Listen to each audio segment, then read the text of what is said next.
Hello everyone, this is Keita, your best English teacher ever.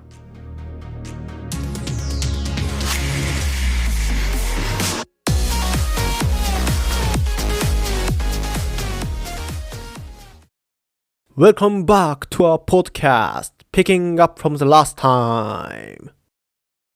Today we are talking about what you can do when you don't like the rule of a group.And we'll be using the way of thinking from the famous ex-politician, Mr. Toru Hashimoto. Have you ever been at work and thinking, these rules and manners are confusing? Or maybe at an izakaya with colleagues complaining about these, right? I understand. There are lots of rules that seem pointless. But here's a point.Getting frustrated about them is meaningless at all.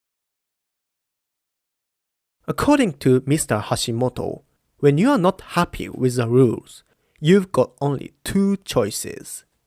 So, by listening to today's show, you might learn to stop complaining and start taking actions that can help you to handle the situation.Before we get into those two simple strategies,Let me share a quick story about me complaining about some weird rules at the cram school. When I getting ready for a colleague exam, the cram school I went to had a certain rule that didn't allow us to leave study stuff behind. So basically, we had to bring all our books and notes home every day. Carrying all those study tools was heavy.And made me tired every day.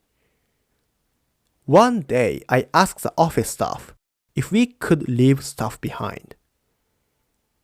But they said no, because it was against the rules.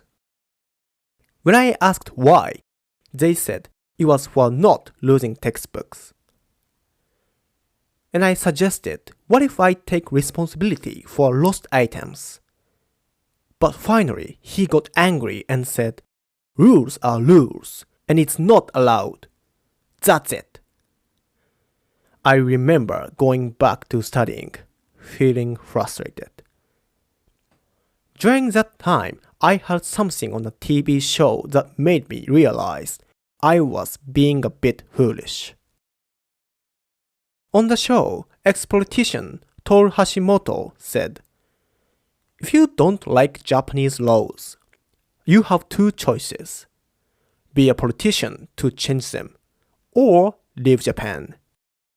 Anything else is waste of time. Even though it surprised me at first, I realized he was right. This idea works for my cram school story too. If you don't like the rule of no leaving study stuff,You have only two choices. First, you can work at a cram school and change those rules. Or switch cram schools. Being frustrated and unable to focus on studying without doing either of those things is just foolish. Since I started thinking this way, I don't get annoyed with the cram school rules anymore.Here is a quick summary. Today, we talked about what to do when you don't like the rules at a place. There are only two things you can do. Try to change the rules from the inside, or leave that place. Maybe right now, like me in the past, you are annoyed with unnecessary rules at school or work. For example, at work, sometimes,People who've been worked there a long time get promoted more than those who do better work. Complaining about these rules won't help at all. It'll just make your work worse. After hearing this, I hope you either try the two things I mentioned or accept the rules, knowing it was your past choice to belong to that organization. That way, you can focus on your work and become better at what to do. This channel delivers life hack in simple English every week. To make sure you don't miss a broadcast, please show your support by liking and following. See you next time.